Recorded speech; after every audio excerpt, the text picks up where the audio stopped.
Nicholas is right. Facebook actually just reminded me the other day that it was exactly a year ago that I was on a much smaller stage. Actually, it wasn't even a stage, it was in a small conference room. I think we were 25 people at best, so I'm very glad to see this many people here.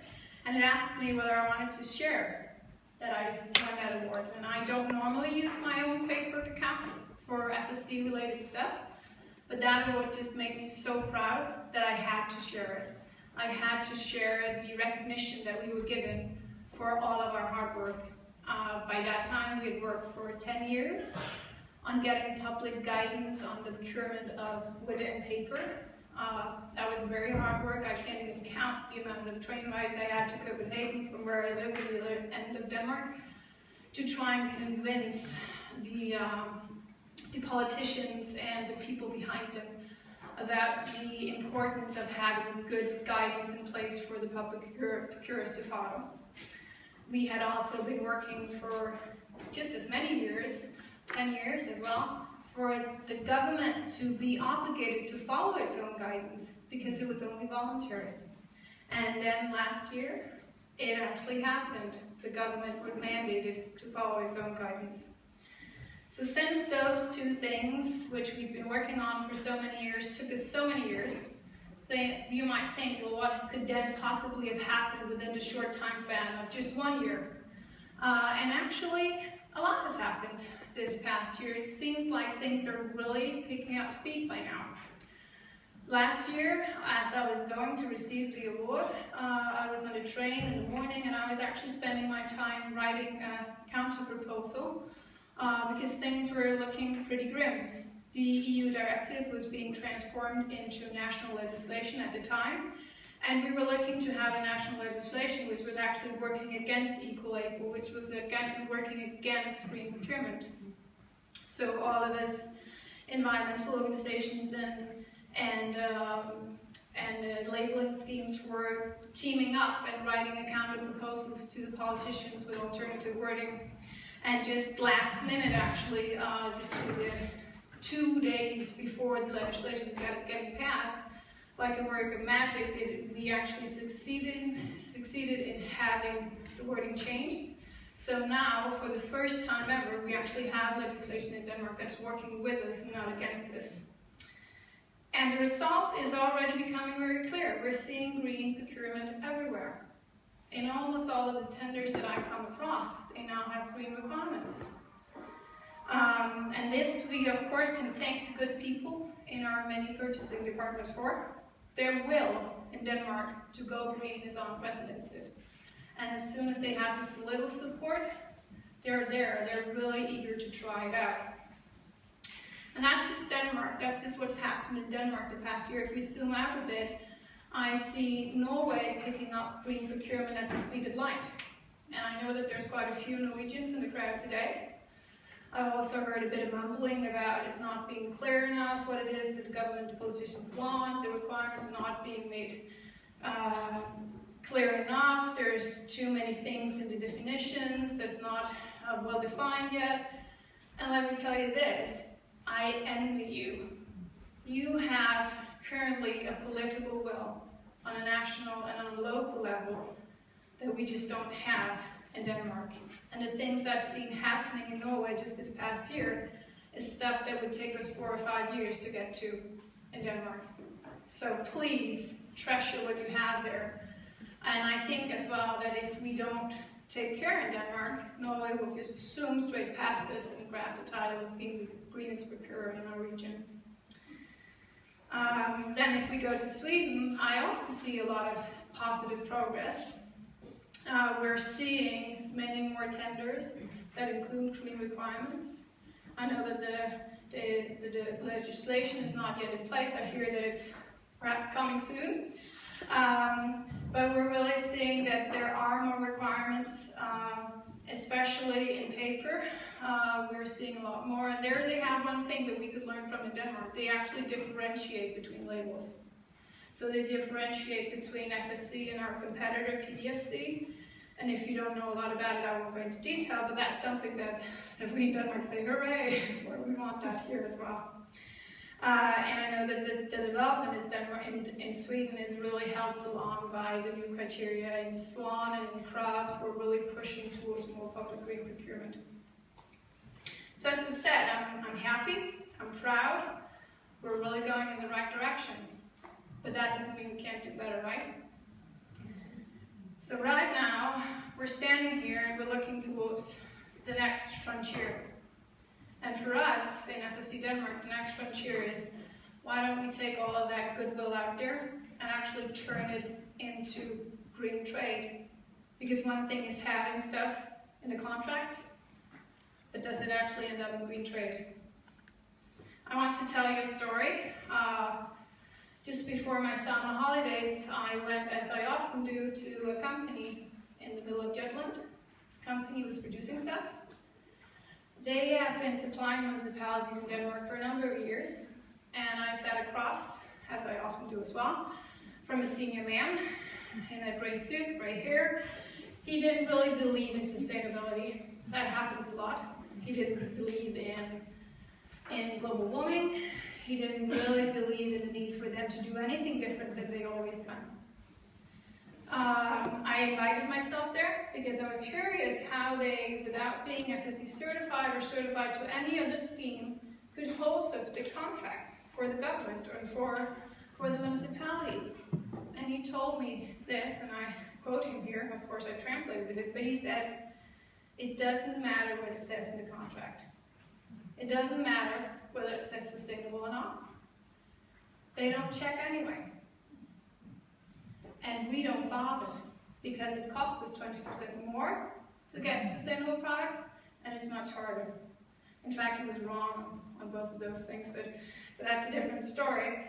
But what he said to me is, they can't tell the difference anyway when they get the final product, so why should we bother? It's probably just a fancy little lady like yourself who put this silly requirements in there. And he actually said that to me. So, needless to say, I took a few actions, including some to his boss. But this attitude is one that I see all the time in companies. Why should we bother when we can get away with less? And companies should not be allowed to get away with less. They should not be allowed to charge for sustainable products when they're not supplying them.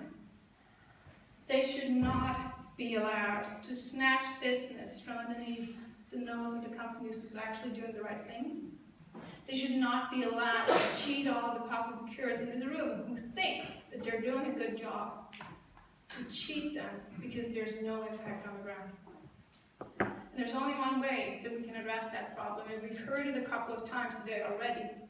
We need to verify documentation. Not only when we award the contract, not only when we evaluate the bids for the tenders, but during the contract period. We control every single time they send us an invoice that they're not charging us too much, right? So why can't we also verify that they're actually supplying the products that they said they would? So this, as we're standing on the edge of next year, this is my goal for 2017. I want to make sure that we're actually impacting on the ground. I want to make sure that we get documentation. Because as we saw earlier today, we're talking, what was it, 2,000 or 200 billion euros on a European level. We need to make sure that all of this green public procurement is actually turned into green business. We shouldn't be settling for less. And I know it sounds like complicated work, just the word of it, verifying documentation. You get tired, but actually it's not that hard. There's tools out there. There's organizations like my own and like Nordic Swan, like Ecolabel Denmark. We've developed tools, we're there, we want to help train and guide people to do the right thing. But you have to reach out to us and ask for our help, because otherwise we don't know what you're struggling with. But it also requires another thing. It requires for the politicians and the management levels of our regions, of our municipalities, and of our governments to actually prioritize this area. They need to prioritize the time and the resources for all of the very competent, good people sitting in our different purchasing units to perform this task. Because if they don't get that time, if they don't get that priority, this task will drown in the zillion other things that they have to comply with. Luckily, we do see more and more municipalities taking up and addressing these problems. Copenhagen, as we saw earlier today, is one of them. There's Gold Star of Denmark, I think. We're also seeing a lot of municipalities setting the bar higher, focusing on how can we use our size and our leverage to really change supply chains. We're seeing a lot of innovative solutions out there, and I think that the 3 nominees that we have today are really good examples of such front runners. People who go that extra mile to ensure that their procurement actually becomes greener, not only on paper but also in practice. And with this, I want to present the 3 nominees. Now, these 3 nominees were chosen among a lot of different companies and public entities who were entered into the competition, and 3 were chosen to compete for the prize. They were chosen because they have significant environmental impact, or they've created demand for green growth or services, or they've developed innovative solutions that support sustainable procurement. There was a jury who assessed all of the different applicants, and they were assessed on the following 3 criteria. Market effect. How much does the activity actually contribute to the increase of supply or demand on a given product? Innovation. How much does the activity contribute to new efforts, to innovative solutions that support market development of green products, or development potentials? To what extent can activity be continued or further developed so that its effect can be amplified? And there are 3 nominees. They are Odense Municipality, Copenhagen Municipality, and Reeford. I think we have a short video. Long video. Vi er i Københavns Kommune, og vi er nomineret af vores teknik- og miljøforvaltning. Jeg sidder i børne- og ungdomsforvaltningen og har ansvar for fødevareaftalerne, der bliver lavet i Københavns Kommune. Vi har ca. 900 køkkener, hvor der er ansatte, der laver mad til borgerne i køkkenerne. Og så køber vi ind for 340 millioner kroner årligt fødevarer. Københavns Kommunes politikere har sat et mål om, at vi skal nå 90% energi her i 2015, og vi nåede 88%, så det var rigtig, rigtig tæt på. For at kunne nå sådan en målsætning, så kræver det uddannelse af køkkenmedarbejderne, en omstilling på, hvordan man bliver omlagt til at kunne lave økologisk mad fra bunden. Og for at kunne gøre det, så kræver det også indkøbsaftaler, som understøtter den her omlægning. Når jeg går ud og laver udbud, så er jeg tæt dialog med køkkenerne. Og for at kunne sikre, at markedet også kan opfylde de øgede krav, vi har haft i vores udbud, så er vi ude og tale rigtig tæt med markedet også. Blandt andet så lavede vi et udbud på frugt og grønt, hvor vi er ude og efterspørge frugt og grønt i sæson, og en bred diversitet af frugt og grønt. Vi vil ikke kun have et rødt æble og et grønt æble, vi vil have mange forskellige æbler, specielt når vi er i sæson. Det gjorde vi ved at give ekstra point til diversitet i vores udbud. Og det er helt nyskabende. Det er noget af det, vi har gjort ekstraordinært. Tidligere der havde vi bare varerne på indkøbsaftalen, og så skulle de helst være der hele året. Men det giver jo ikke mening, når man taler f.eks. frugt og grønt eller fisk. Når tomaterne er rigtig lidt fra nede i Italien og Spanien, så er det der, vi vil have dem. Den måde at lave udbud på og efterspørge frugt og grønt i sæson, det er nu kopieret til Belgien og kopieret til Italien og Frankrig. Jeg synes, at det er en kæmpe gevinst for miljøet, at vi er med til at sikre diversitet. Det sikrer blandt andet, at avlerne, de mindre avlere, også kommer i fokus for leverandørerne. De store leverandører, de er ude og prøve at opsøge nye markeder, de ikke har været tidligere. De ældre og børnene i børnehaverne, de får den her smagsoplevelse på deres tallerken, og at de lærer, hvordan at rigtige råvarer indgår i et rigtig lækkert måltid.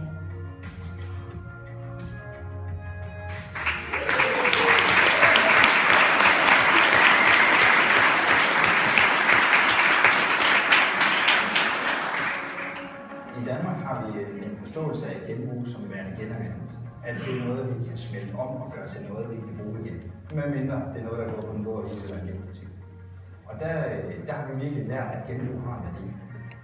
Vi er et markedscenter, det vil sige, at vi kan renovere IT.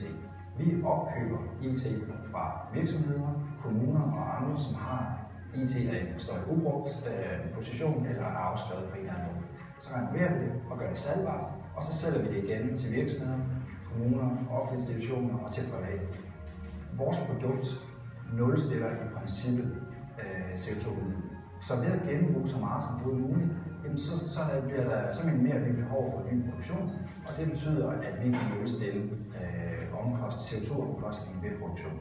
Det bidrager virkelig. Vi har ikke nogen beregning for det i Danmark. Vi kigger alene på energiforbruget, når vi taler om CO2, men så er det virkelig et sted, hvor der er meget at spare. Det farlige ved IT-affald, det er, at 70% af de giftige stoffer, der er i vores samlede skrald, mængder af skrald, det kommer fra IT.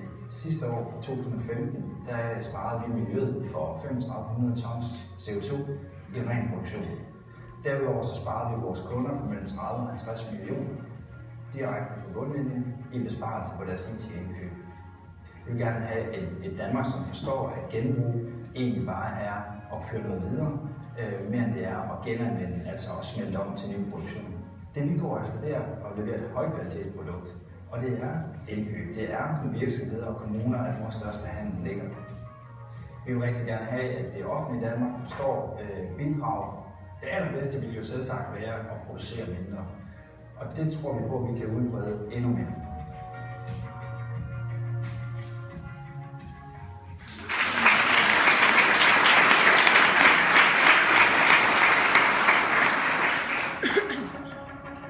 De aktiviteter, som har fremkommet indkøb, det er blandt andet, at vi har synliggjort og vægtet på bæredygtighed i forhold til produktionsmiddel og bortskaffelse. Udbuddet handler om jobtøj til alle handicapforvaltningens 2200 medarbejdere, de konkurrenceparametre til bæredygtighed, til produktionsmiddel, til bortskaffelse og genanvendelsen af tøj. Der er både en økonomisk gevinst, som udgør 27% af det samlede årlige volumen på 6 millioner. Så har vi opnået en social gevinst ved at indføre en social klausul, som helt konkret betyder, at der til kontrakten tilknyttes 2 medarbejdere fra særligt udsatte grupper af ledige. Ved at sætte bæredygtighed ind som et tildelingskriterie, hvor vi har nogle specifikke mål på bæredygtighed, så højner vi dermed også standarden for, hvordan vi egentlig vil evaluere bæredygtighed. Så det er ikke kun de minimumsstandarder og laveste fællesnævner. Vi sætter faktisk en højere barre for, hvordan vi arbejder med bæredygtighed. I forhold til miljøbelastning, så skal tøj hentes af de forenede partnerskabere, og det skal vaskes, så skal de tørres, og så skal de så afleveres tilbage. Der anvendes væsentligt færre beklædningsgenstande per medarbejder, og dermed færre ressourcer. Og det er særligt fordi, at de enkelte beklædningsgenstande opfylder flere behov. Skal jeg tage lidt? Multiproduktion, som produceres af de nedslidte beklædningsgenstande, således at beklædningsgenstandene genanvendes. Men helt konkret så har udbuddet resulteret i de venstre hele vejen rundt. Vi har fundet ud af, at det er muligt at konkretisere tilbudene blandt tilbudsgiverne i forhold til det, vi har stillet af krav. Vi skal være klare på, hvad det er, vi egentlig har brug for, og ikke bare, hvad vi plejer at have brug for. Det, der er vigtigt i vores historie, det er også lige så meget, at de sorte tal kan gå hånd i hånd med bæredygtighed.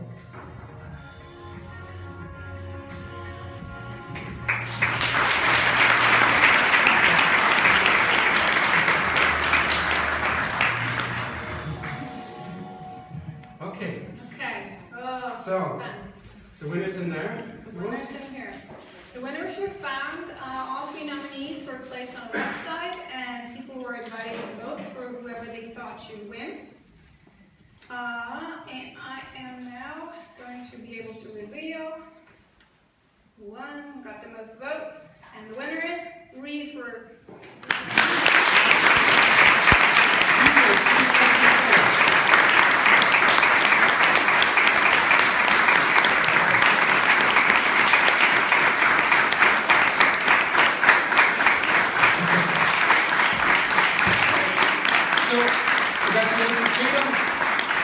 Here to give you a diploma and the flowers is Heidi Klein. She's the chairman of Forum for Bæredygtig Indkøb, the Forum for Sustainable Procurement.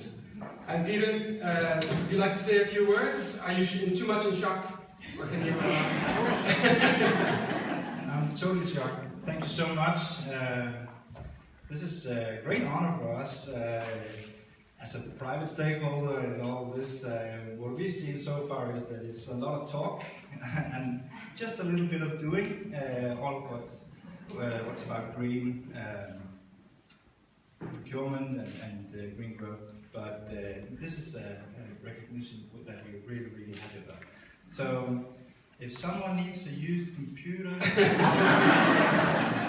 thank you so much.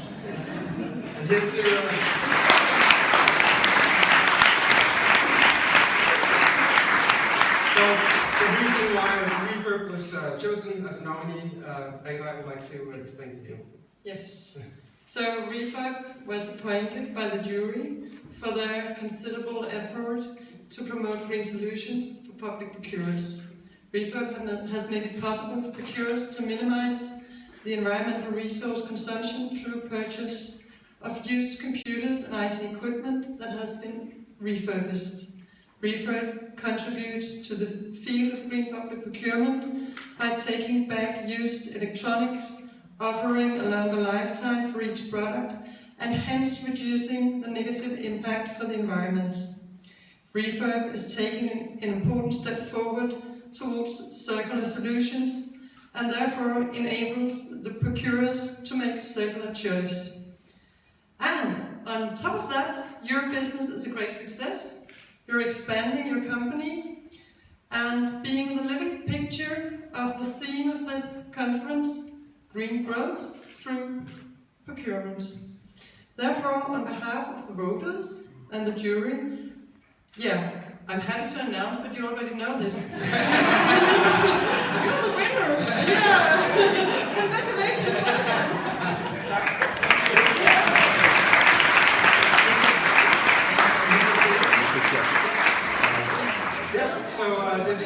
While they get their photo taken, just to say that the video will actually be available on YouTube. So if you want to go and see it, it's again, and be inspired and send it around so you can actually get some pictures of what procurement is.